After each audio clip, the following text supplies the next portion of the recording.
The first card is the Eight of Swords.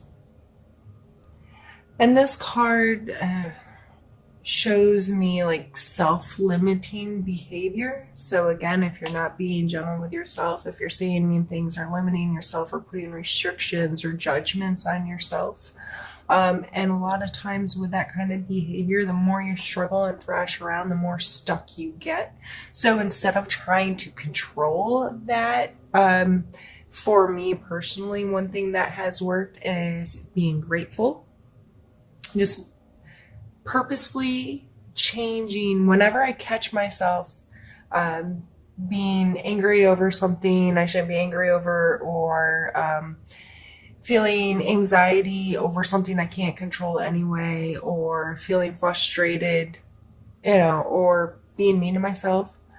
I catch myself and I immediately start listing things I'm grateful for. And I don't care what kind of life you have. You can be grateful that you have the internet, because you're obviously watching YouTube right now. You can be grateful you have skin covering your bones and breath in your lungs, and at least ears to hear me, or eyes to see me, or regardless, you always have things to be grateful for. So maybe that can help you if that's something you're struggling with, or whatever it is you do to help get out of that kind of mindset.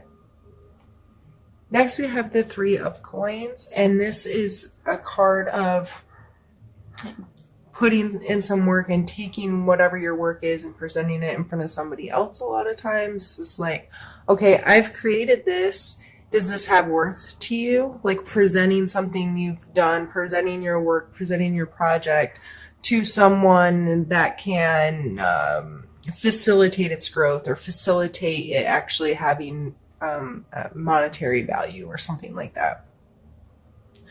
So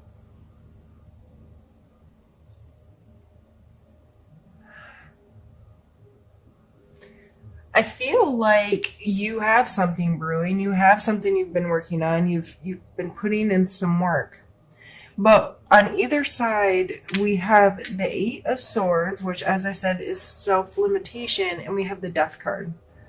And the Death card isn't death. It's not like an ending, or it is an ending, but it's not just once something's done, it's done. It's the ending of that cycle, and one will need to start again, kind of thing. So it's a transition. It's this has to be completely done in order to do something new. Most people can relate to this in like relationship stuff. Like, you can't start a good, healthy, happy relationship if you're still holding on to an old one, kind of thing. So I just feel with this coming in the center that you have to get to a place where you can stop this behavior in order for this to progress. I'm going to pull some more cards and see what else the story has to say.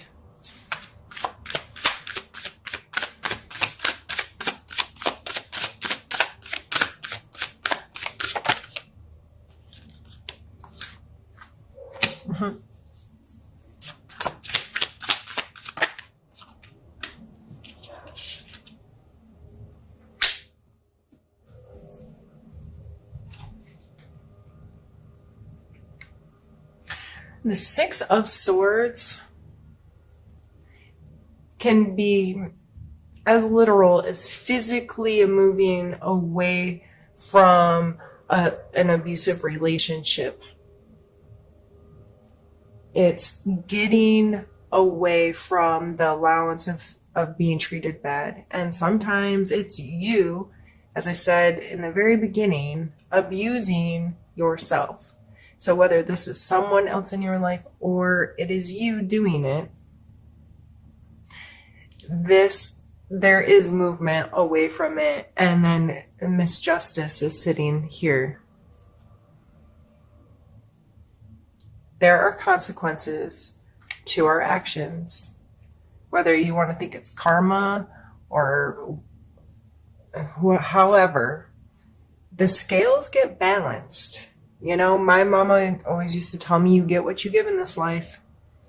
And she preached it really hard to me and made me understand that if I was given ugly, nasty, horrible things, I'm going to get ugly, nasty, horrible things in return. And it made it really important for me to value what I'm putting out into the world and how I'm treating people and so forth. So I feel like there is definitely movement, and it may take coming to these two big energies of being able to really stop something from happening and be like, I am done with this. And I have to believe that justice will sort itself out. And it's not my responsibility any longer, and I'm not going to live in the past. I'm going to trust that the universe will sort it all out, and I'm just going to keep moving. I'm going to keep moving towards my destination, and I'm going to do what's right for me, and I'm going to take care of my thought processes in a healthier way. And this card may also tell you to get strict with your boundaries. You know, these are my expectations to be in my life, to be around me. If not, you can move on. That kind of energy may also be associated with this. Let's pull a few more cards for you, Cancer. I just can't shuffle. I'm not taking it. All right, cards, get in my hand.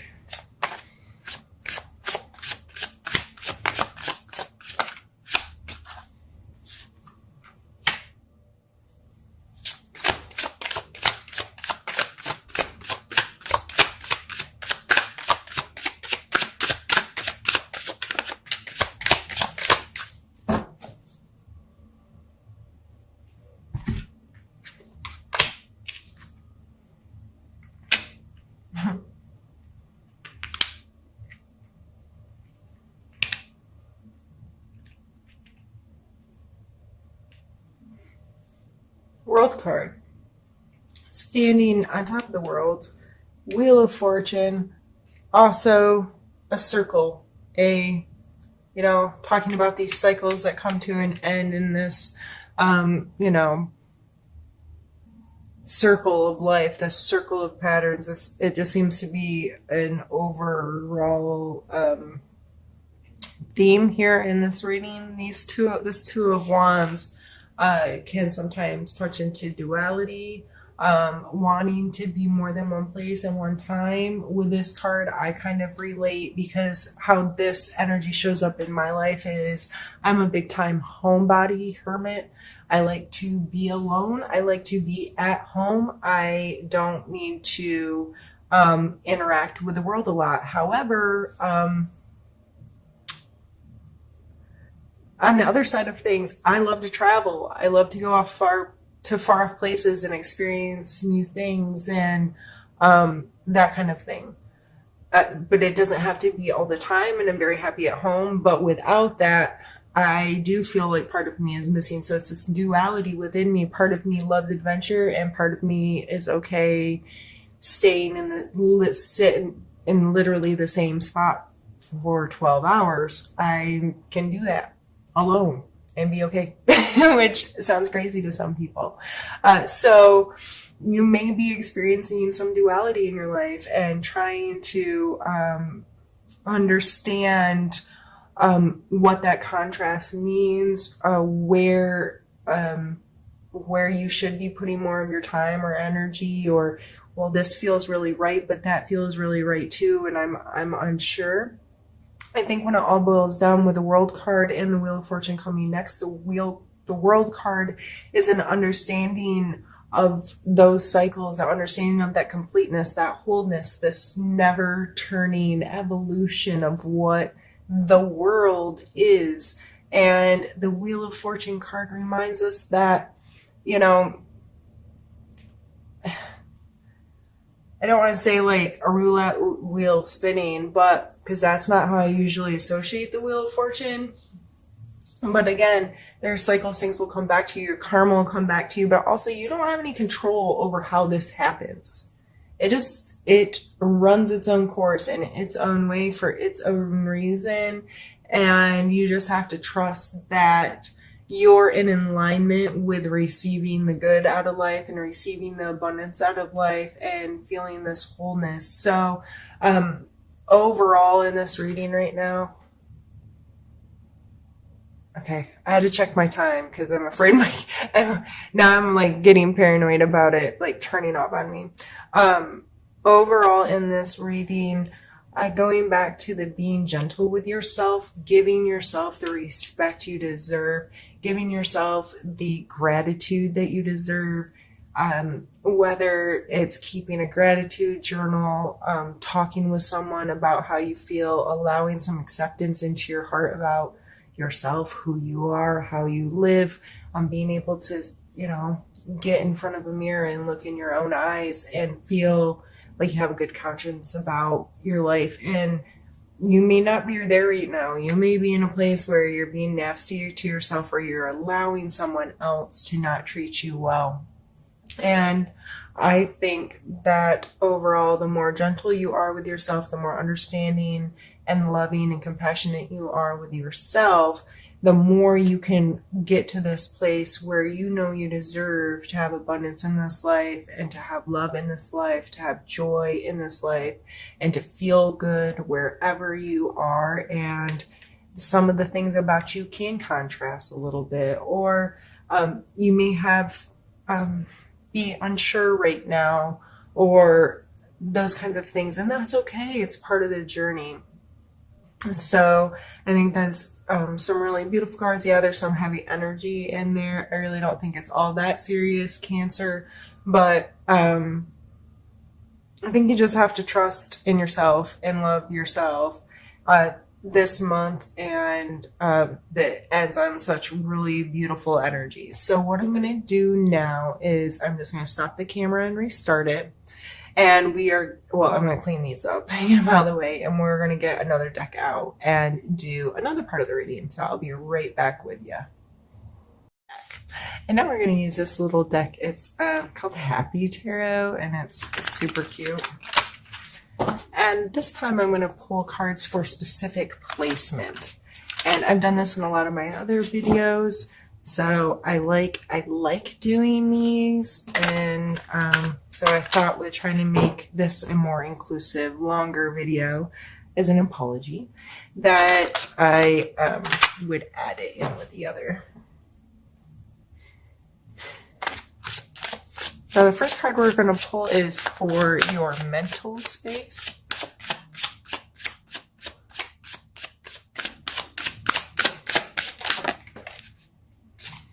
I guess we got two.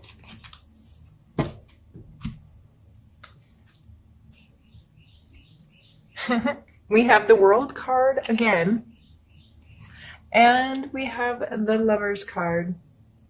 See, when I was talking about they're really freaking cute, I said that's my husband. That's him. Hands on hip, cheesing, buck naked on a big wheel. All right. So it looks like mentally, these are really positive, happy cards, but my first thought was being too invested in your significant other, allowing them to have too much control or power or to be your world. So the Lovers card, I always take it as a conscious choice to be in this relationship, making that choice over and over and over again to love somebody unconditionally and learn what unconditional love really is and really means, because sometimes that's not natural to some people. They complicate it and screw it all up with negative stuff and hold people responsible for things they're not responsible for, those kinds of things. So maybe your significant other or your best friend or whoever this person is, you make the choice to love unconditionally. Maybe you put a little bit too much of your power in their hands, like I can't be happy unless they're happy too, or it's about them making me happy or whatever. However, I'm sorry, this isn't sitting straight. It's driving me crazy. However that's playing in your life, Or, just emotionally, maybe I was wrong. Maybe it's you beating up you and that first, like I kept going back to, but whoever your support system is really healthy and happy and helps pull joy to your life and so forth. Let's pull a card for you, or let's physical space. Sorry, brain's not working.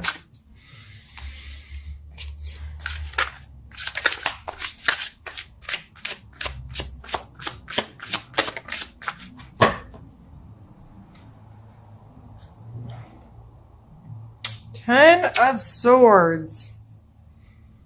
Is there an injury or something? Like, is that why you've been really hard on yourself? Is that why you need to be gentle with yourself? Is that why you're stuck in a spider web? Have I been reading this wrong the whole time? Because the Ten of Swords, like, they're like dead, right? They look dead. Finito, tired out, worn out. But as soon as that card came out, which I probably usually don't associate with an injury, but that's my first thought, it coming in the physical space. Are you laid up for physical reasons? Regardless, still take the same steps to get healthy. Dealing with your mental space and being really super duper kind and gentle with your emotional and mental and spiritual space can definitely help you heal physically. So I don't change anything I said before, but physically, regardless if you've hurt yourself or not, it looks like you're like down for the count, worn out. You're possibly doing too much and putting too much work in, or taking on things you don't need, or sticking more of those swords right in your own self. Going back to earlier with the Eight of Swords, self-limiting behavior. Let's see where you are emotionally.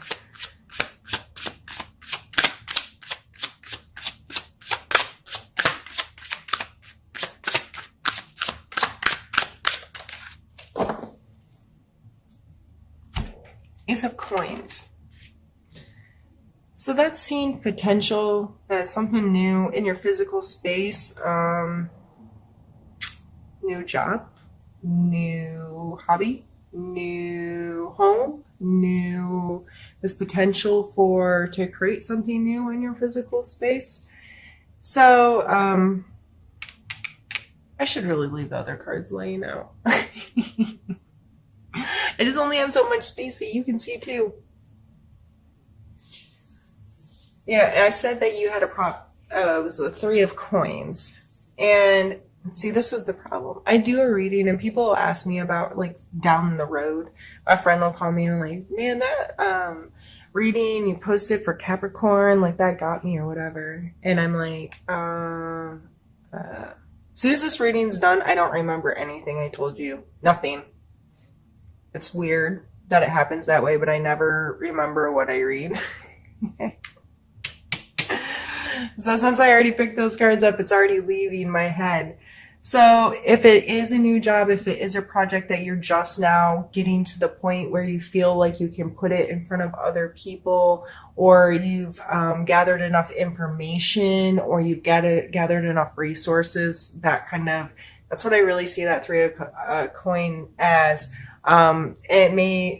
It's new and exciting and you're emotionally attached to this stuff, and that's maybe why you're beating yourself up in self-limiting talk, or not respecting yourself enough, because you're too emotionally invested in something that doesn't if you listen to some very successful, like, entrepreneurs that create products or create businesses and that kind of thing and have made bajillions of dollars, right? They will tell you they do not get emotionally invested in their projects. They create it, they put all this power and excitement into it, and then they put it into the world, and either people take it or they don't. And regardless, they're moving on to the next thing. They do not have time to mourn if it wasn't the right time or place for that product or for that idea. So that may be something to keep in mind right now is, so many people will be like, oh, but it's my baby. No, that may sound like a good thing, but it's not a good thing. You need to get the emotions out of the way, and so you can really create it without worrying about protecting it, if that makes sense. Let's pull one last card for you, and this is your spiritual space. No, this is not the last card, sorry. We have the devil come out in your spiritual space, which is your card. No, it's not. I don't know why I just thought that. Gemini. I pulled this card for Gemini earlier, and it's a Gemini card. Okay. Cancer.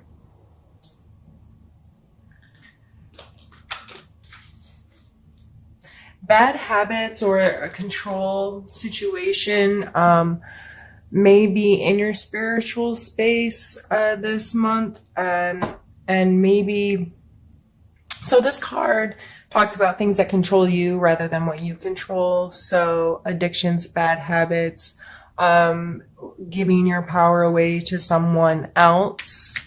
If you are letting someone else dictate life, dictate how you feel, dictate, I'll be happy when so-and-so makes me happy. I'll be happy if so-and-so does A, B, or C. I'll be happy if blah, blah, blah happens. That's giving away power. It's I'm happy and this might happen or that might happen.